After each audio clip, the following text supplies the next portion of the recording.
एक मित्र ने पूछा है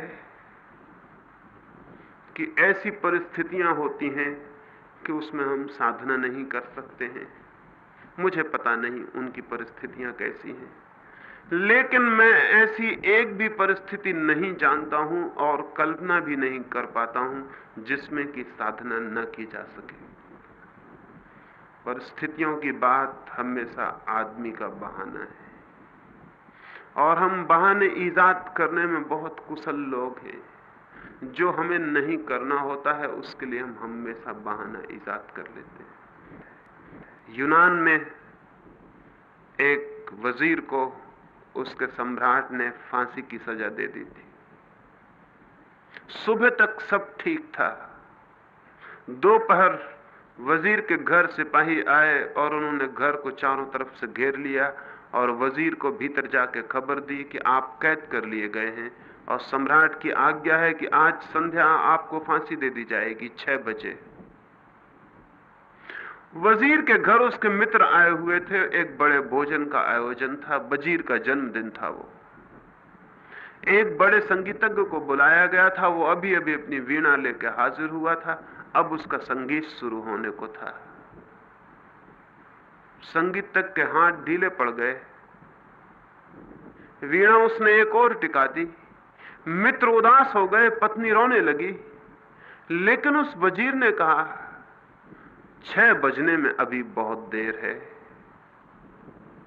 तब तक गीत पूरा हो जाएगा, तब तक भोज भी पूरा हो जाएगा। राजा की बड़ी कृपा है कि 6 बजे तक कम से कम उसने फांसी नहीं दी। लेकिन वीणा बंद क्यों हो गई? भोज बंद क्यों हो गया? मित्र उदास क्यों हो गए हैं? 6 बजने में अभी बहुत देर है। 6 बजे तक कुछ भी बंद करने की कोई जरूरत नहीं। लेकिन मित्र कहने लगे, अब हम भोजन कैसे करें? संगीतज्ञ कहने लगा, मैं वीणा कैसे बजाऊं? परिस्थिति बिल्कुल अनुकूल नहीं रही। वो आदमी हंसने लगा जिसको फांसी होने को थी। उसने कहा, इससे अनुकूल परिस्थिति और क्या होगी? 6 बजे मैं मर जाऊंगा। क्या ये उचित न होगा कि उसके पहले मैं संगीत सुनूं? क्या ये उचित ना होगा कि उसके पहले मैं अपने मित्रों से हंस लूं, बोल लूं, मिल लूं? क्या ये उचित ना होगा कि मेरा घर एक उत्सव का स्थान बन जाए, क्योंकि सांझ 6 बजे मुझे हमेशा को विदा हो जाना? घर के लोग कहने लगे, परिस्थिति अनुकूल न रही कि अब कोई वीणा बजाए। घर के लोग कहने लगे, परिस्थिति अनुकूल न रही कि अब कोई भोज हो। लेकिन वो आदमी कहने लगा कि इससे अनुकूल परिस्थिति और क्या होगी जब 6 बजे मुझे हमेशा के लिए विदा हो जाना है। तो क्या ये उचित न होगा कि विदा होते क्षणों में मैं संगीत सुनूं? क्या ये उचित न होगा कि मित्र उत्सव करें? क्या ये उचित न होगा कि मेरा घर एक उत्सव बन जाए, कि जाते क्षण में मेरे याद, मेरी स्मृति में हमेशा वे थोड़े से पल टके हुए रह जाएं जो मैंने अंतिम क्षण में विदाई के क्षण में अनुभव किए थे।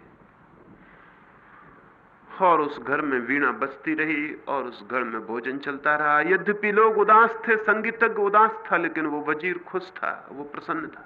राजा को खबर मिली। राजा देखने आया कि वो वजीर पागल तो नहीं।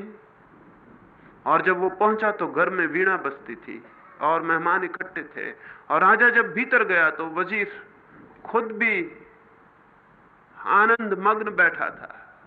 तो उस राजा ने पूछा, तुम पागल हो गए हो? खबर नहीं मिली कि 6 बजे सांझ मौत तुम्हारी आ रही? उसने कहा, खबर मिल गई, इसलिए आनंद के उत्सव को हमने तीव्र कर दिया है। उसे शिथिल करने का तो सवाल न था, क्योंकि 6 बजे मैं विदा हो जाऊंगा। तो 6 बजे तक हमने आनंद के उत्सव को तीव्र कर दिया है, क्योंकि यह अंतिम विदा के क्षण स्मरण रह जाए। राजा ने कहा, ऐसे आदमी को फांसी देना व्यर्थ है। जो आदमी जीना जानता है उसे मरने की सजा नहीं दी जा सकती है। उसने कहा, मैं वापस ले लेता हूं। ऐसे प्यारे आदमी को अपने हाथों से मारूं, ये ठीक नहीं। जीवन में क्या अवसर है, क्या परिस्थिति है, ये इस बात पर निर्भर नहीं होता कि परिस्थिति क्या है। ये इस बात पर निर्भर होता है कि हम उस परिस्थिति को किस भांति लेते हैं, किस एटीट्यूड में, किस दृष्टि से। तो मुझे ज्ञात नहीं होता कि कोई भी ऐसी परिस्थिति हो सकती है जो आपके जीवन में प्रभु की तरफ जाने से आपको रोकती हो। आप ही अपने को रोकना चाहते हो तो बात दूसरी है, तब हर परिस्थिति रोक सकती है। और आप ही अपने को न रोकना चाहते हो तो कोई ऐसी परिस्थिति न कभी थी और न कभी हो सकती है। थोड़ा ध्यान से अपनी दृष्टि को देखने की कोशिश आप करना, परिस्थिति पर दोष मत देना। थोड़ा ध्यान करना इस बात पर कि मेरा दृष्टिकोण, परिस्थिति को समझने की मेरी वृत्ति, मेरी अप्रोच, मेरी पहुंच तो कहीं गलत नहीं है। कहीं मैं गलत ढंग से तो चीजों को नहीं ले रहा हूं। दूसरी बात, क्या 24 घंटे में थोड़े से क्षणों के लिए अपनी परिस्थितियों से मुक्त नहीं हुआ जा सकता? नींद रोज मुक्त कर देती है, आपकी सारी परिस्थितियां बाहर पड़ी रह जाती। ना आप गरीब रह जाते, ना आप अमीर रह जाते, ना आप दुखी रह जाते, ना आप सुखी रह जाते। नींद आपको कहीं ले जाती है जहां आप परिस्थितियों के बाहर हो जाते। क्या थोड़ी देर के लिए जानते बूझते परिस्थितियों के बाहर नहीं हुआ जा सकता? और स्मरण रहे, जो आदमी अपनी परिस्थितियों के बाहर थोड़े से क्षणों को भी सचेत रूप से हो जाता है, उसे यह पता चल जाता है कि वो तो हमेशा ही परिस्थितियों के बाहर है। परिस्थितियां उसके आसपास आती हैं और गुजर जाती हैं, वो हमेशा परिस्थितियों के बाहर है।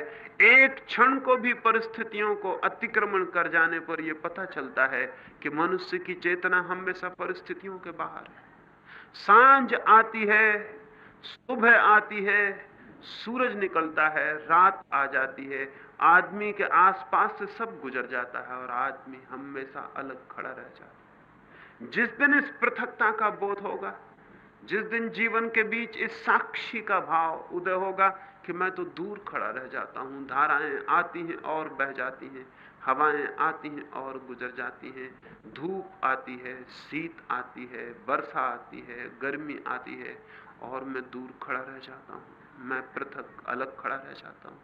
कुछ भी मुझे छूता नहीं, कुछ भी मेरे प्राणों को अतिक्रांत नहीं करता, कुछ भी मेरे भीतर जाके बदलाहट नहीं करता। मैं तो वही रह जाता हूं, चीजें आती हैं और बदल जाती हैं। जिस दिन ये एक क्षण को भी ख्याल होगा, उसी दिन जीवन भर के लिए स्थिति बन जाती है। तो थोड़ी देर परिस्थितियों के बाहर होने की क्षमता जुटानी चाहिए। परिस्थितियों के लिए रोते रहने से कोई भी फल नहीं।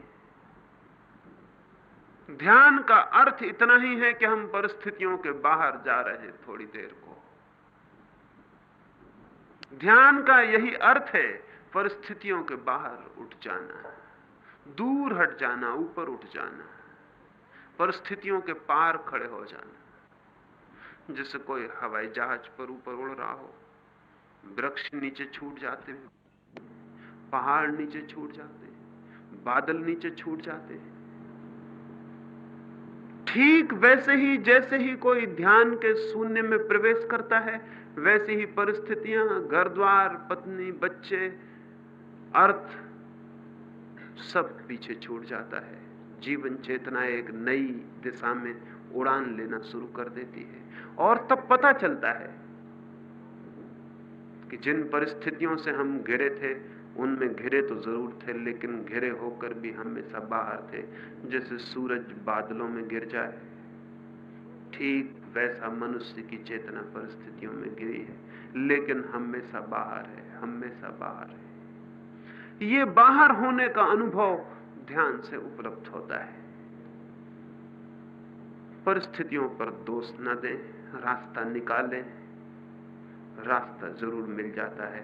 ऐसी कोई भी जगह नहीं है जहां से प्रभु तक रास्ता न जाता हो सकता है थोड़ा पथरीला रास्ता हो सकता है थोड़ा ऊबड़ खाबड़ रास्ता हो सकता है थोड़ा टकराना पड़े, तोड़ना पड़े, दौड़ना पड़े, जीतना पड़े, लड़ना पड़े, लेकिन ऐसी कोई भी जगह नहीं जहां से उस तक रास्ता नहीं जाता है।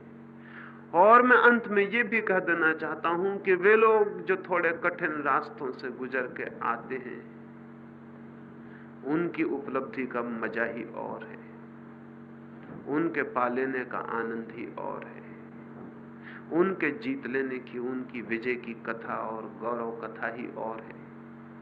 इसलिए घबराए ना, हो सकता है कठिन रास्तों से गुजर के आप और भी मधुमेह स्रोतों तक पहुंच जाएं। जो चलता ही चला जाता है, आशा और प्रतीक्षा से भरा हुआ, वो अवश्य पहुंच जाता है। अब रात्रि के ध्यान के संबंध में थोड़ी सी बात समझ लें, फिर हम रात्रि के ध्यान के लिए बैठें।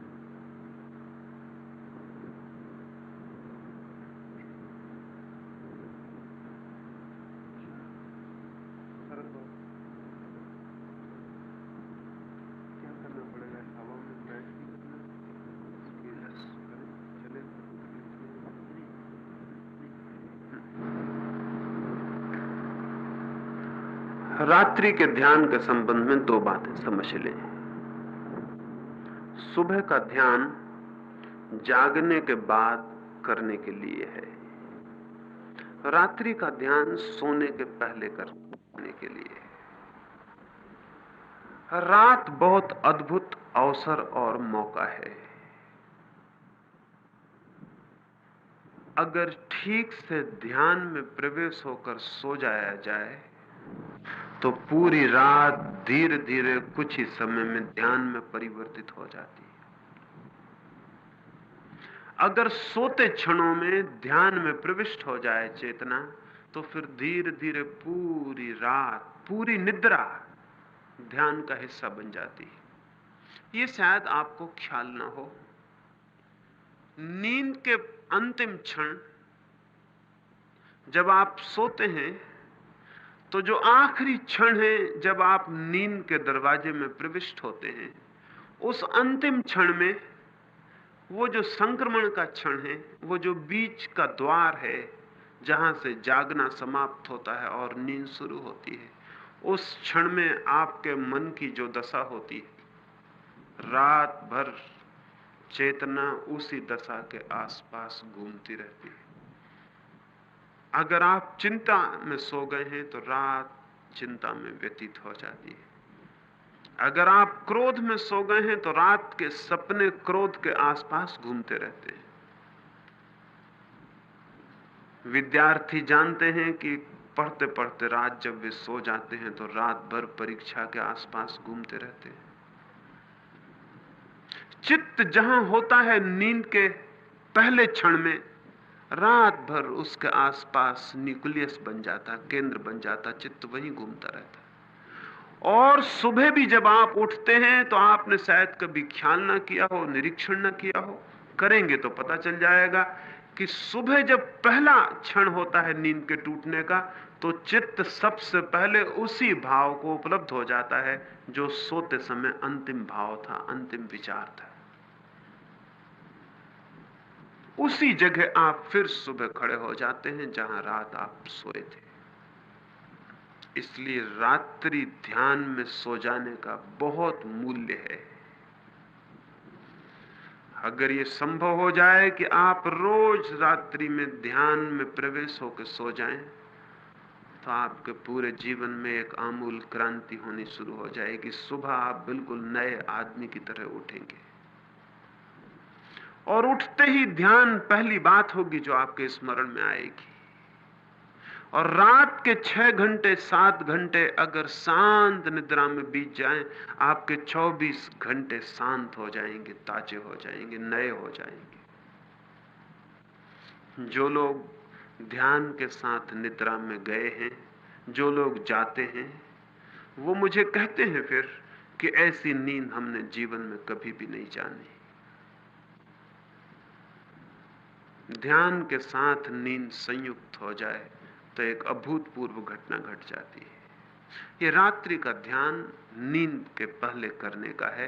अंतिम बिस्तर पर जब सो जाएं, सब काम से निपट जाएं, अब कुछ भी करने को शेष नहीं रहा, तब 15 मिनट के लिए इस ध्यान को करें, और ध्यान करने के बाद चुपचाप सो जाएं, फिर उठे नहीं, फिर कुछ भी ना करें। ध्यान के बाद चुपचाप सो जाएं। ताकि ध्यान में जो धारा शुरू हो वो नींद में प्रविष्ट हो जाए, उसके अंडर करंट पूरी नींद में प्रविष्ट हो जाए। इस प्रयोग को लेट कर ही करने का प्रयोग है। बिस्तर पर लेट जाएं और उसको करें। प्रयोग करने में 2-3 बातें ख्याल में लेनी जरूरी हैं। एक बात, सारे शरीर को शिथिल छोड़ देना जरूरी है, रिलैक्स छोड़ देना जरूरी है। शरीर पर कोई तनाव ना हो, बिल्कुल ढीला छोड़ दें, जैसे शरीर में कोई प्राण ही नहीं रहे हो। एक एक अंग ढीला छोड़ दें, कोई तनाव ना रखें, कोई तनाव खिंचाव शरीर पर ना हो, बिल्कुल ढीला छोड़ दें और आराम से लेट जाएं। फिर आहिस्ता से आंख बंद कर लें। फिर शरीर की शिथिलता के लिए थोड़े से सुझाव, थोड़े से सजेशन शरीर को दें। सिर्फ ये भाव थोड़ी देर करते रहें, 1 मिनट 2 मिनट की शरीर शिथिल हो रहा है, शरीर शिथिल हो रहा है, शरीर शिथिल हो रहा है। 1-2-3 मिनट भाव करने से 10-5 दिन में ही आप पाएंगे शरीर बिल्कुल शिथिल हो जाएगा। और जब शरीर शिथिल होता है तो बॉडी लेसनेस पैदा हो जाती है। जब शरीर बिल्कुल शिथिल हो जाता है तो अशरीरी भाव का अनुभव होता है, पता चलता है शरीर है ही नहीं। शरीर का पता तनाव के कारण चलता है, स्ट्रेन के कारण चलता है। शिथिल शरीर का कोई पता नहीं चलता। आपको पता होगा, पैर में कांटा गड़ जाए तो पैर का पता चलता है, सिर में दर्द हो तो सिर का पता चलता है। अगर पैर में कांटा नहीं तो पैर का कोई पता नहीं चलता कि पैर है भी या नहीं है। सिर में दर्द ना हो तो सिर का भी कोई पता नहीं चलता कि सिर है या नहीं। जहां शरीर में तनाव होता है वहीं शरीर का बोध होता है। स्वस्थ आदमी का एक ही लक्षण है कि उसे शरीर का कहीं भी पता न चलता हो। हेल्थ का और कोई लक्षण नहीं होता है। बीमारी का पता चलता है, स्वास्थ्य का कोई पता नहीं चलता है। तो ध्यान के पहले शरीर को इतना शिथिल छोड़ देना है कि उसका पता ही ना चले। और एक 15 दिन के प्रयोग में, और जो लोग ठीक ईमानदारी से, सिंसेरिटी से प्रयोग करें, आज ही हो सकता है कि आज ही जब हम यहां प्रयोग करें तो आपको पता चले जैसे शरीर समाप्त हो गया, शरीर है ही नहीं। तो 2-3 मिनट तक ये सुझाव देना है, शरीर शिथिल हो रहा है। फिर श्वास को ढीला छोड़ देना है, रोकना नहीं है, शिथिल छोड़ देना है। जितनी जाए जाए, आए आए। और 2-3 मिनट तक ये भाव करना है कि श्वास भी शांत हो रही है, शांत हो रही है, शांत हो रही है। भाव करते करते ही श्वास शांत हो जाएगी। बहुत अल्प आती जाती मालूम पड़ेगी। थोड़े दिन प्रयोग करने पर पता भी नहीं चलता कि श्वास आ रही कि नहीं आ रही, इतनी शांत हो जाती है। शरीर शिथिल होता है तो श्वास अपने आप शांत होती है। श्वास शांत होती है तो विचार क्षीण हो जाते हैं। फिर तीसरा सुझाव मन पर देना है कि विचार भी शांत हो रहे हैं। ये 3 सुझाव देने हैं।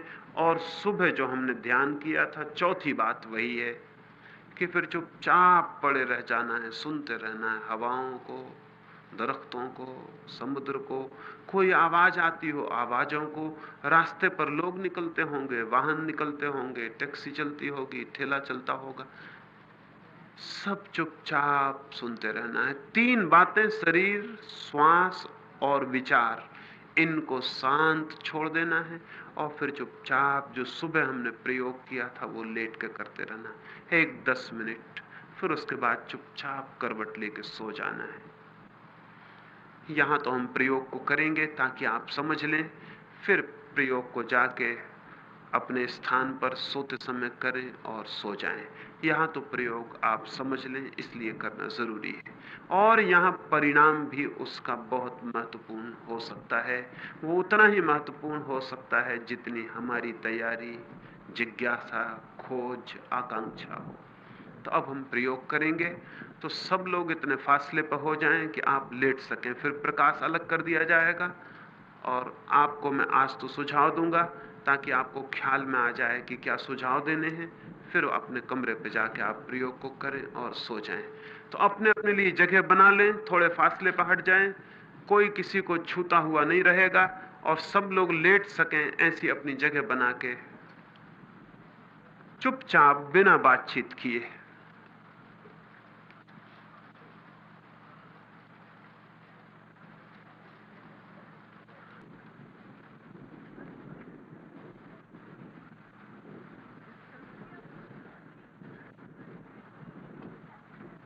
बातचीत बिल्कुल भी ना करें, क्योंकि बातचीत से कोई संबंध नहीं है।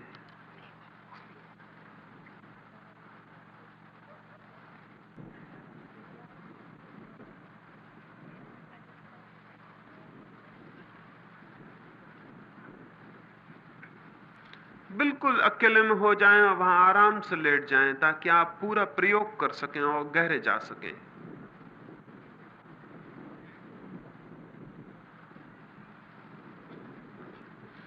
ठीक है, अपनी अपनी जगह लेट जाएं।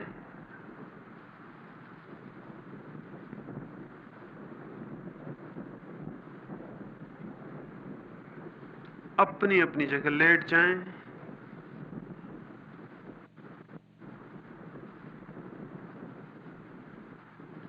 इस मौके का पूरा फायदा लें, इस अवसर का पूरा उपयोग करें। इतनी अद्भुत रात मिले न मिले, इतना एकांत, ऐसा स्वर्ण अवसर आए न आए, बिल्कुल लेट जाएं।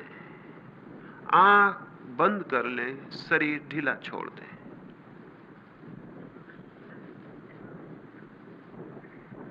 आंख बंद कर लें, शरीर ढीला छोड़ दें। फिर मैं सुझाव देता हूं, मेरे साथ अनुभव करें। भाव के साथ ही साथ परिणाम होने शुरू हो जाएंगे। ठीक है, अनुभव करें, शरीर शिथिल हो रहा है, शरीर शिथिल हो रहा है, शरीर शिथिल हो रहा है। बिल्कुल ढीला छोड़ दें, जैसे शरीर में कोई प्राण ही नहीं।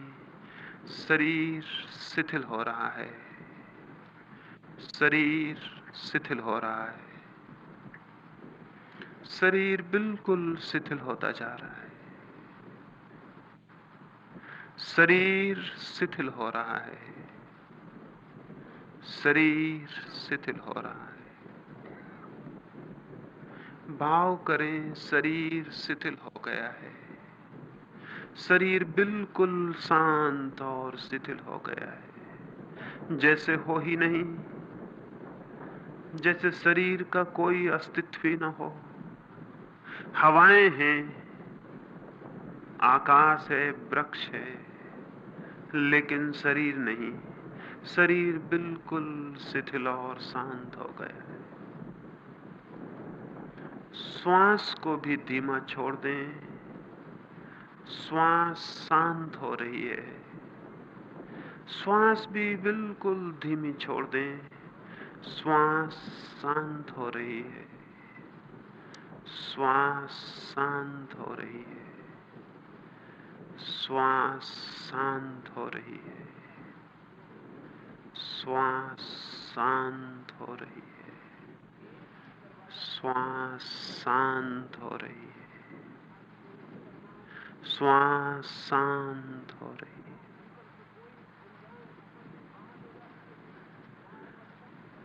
विचार भी शांत हो रहे हैं,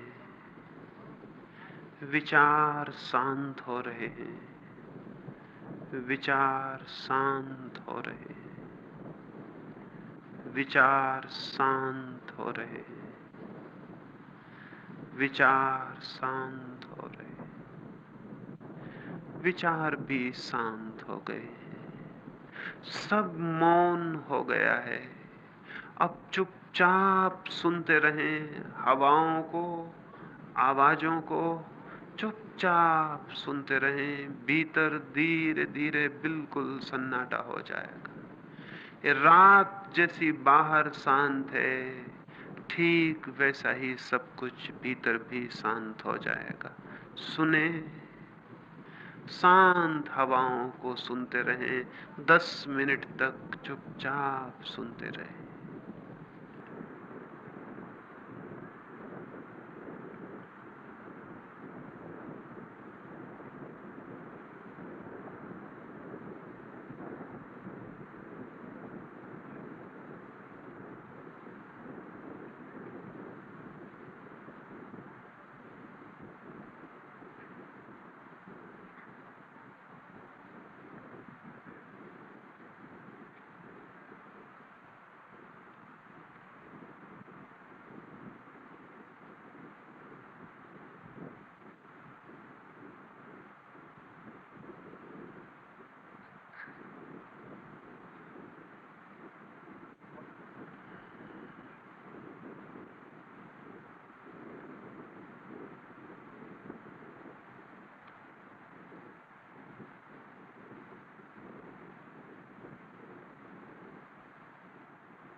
मन शांत होता जा रहा है।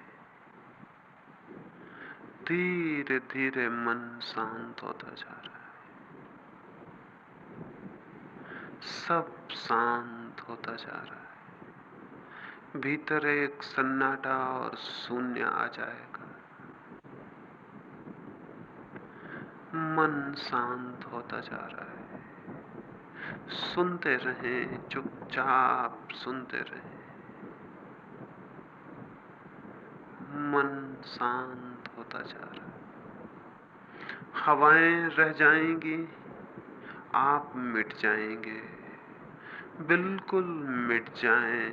सब शांत होता जा रहा है।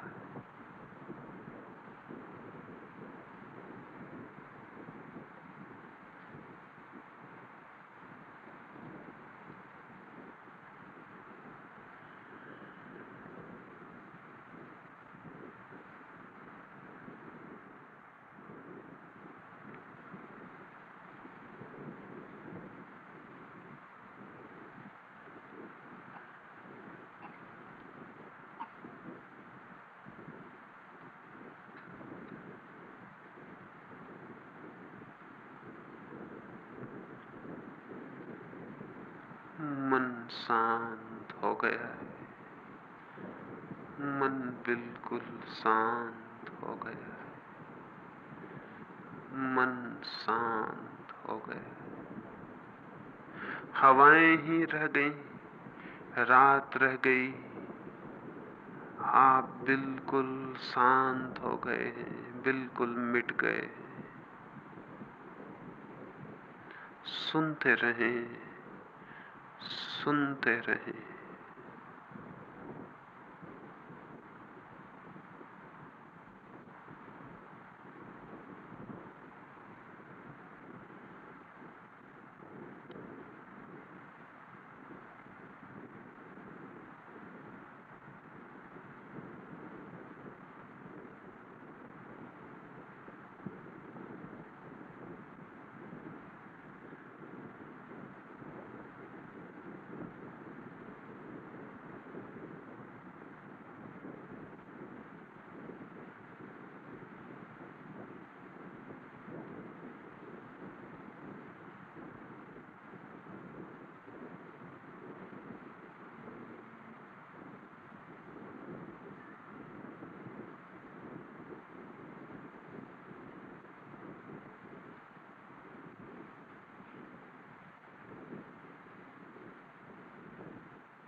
मन शांत हो गया है। एक अपूर्व शांति भीतर उतर आई है। सब शांत हो गया, सब मौन हो गया। आप बिल्कुल मिट गए हैं। आप हैं ही नहीं।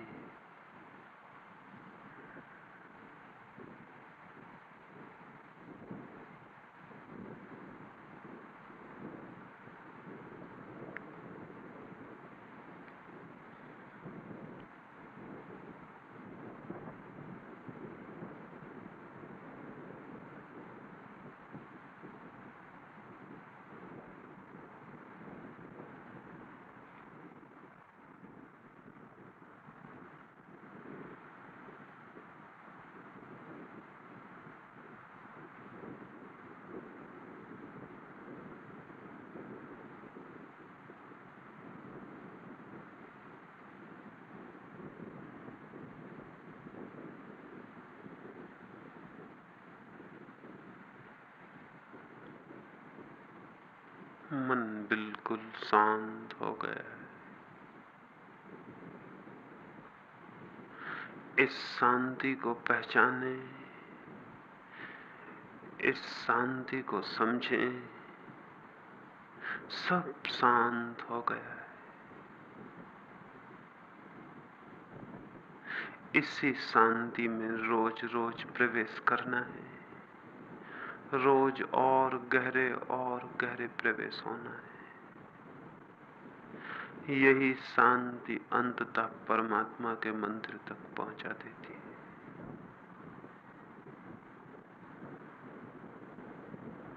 अब धीरे धीरे 2-4 गहरी श्वास लें। 2-4 गहरी श्वास लें, फिर बहुत धीरे से आंख खोलें। जैसी शांति भीतर है वैसी ही बाहर भी मालूम होगी। लेटे ही लेटे धीरे से आंख खोलें। बाहर भी सब शांत है। फिर बहुत आहिस्ता से उठ के अपनी जगह बैठ जाएं। किसी को बाधा न हो, आवाज न करें, चुपचाप उठ के बैठ जाएं। जिससे उठते न बने वो 2-4 गहरी श्वास और ले, फिर धीरे धीरे उठे और बैठे। एकदम से उठते न बने तो थोड़ी देर लेटे रहें, आहिस्ता से उठें। उठ के चुपचाप बैठ जाएं, किसी को पड़ोस में बाधा न हो, धीरे से उठाएं।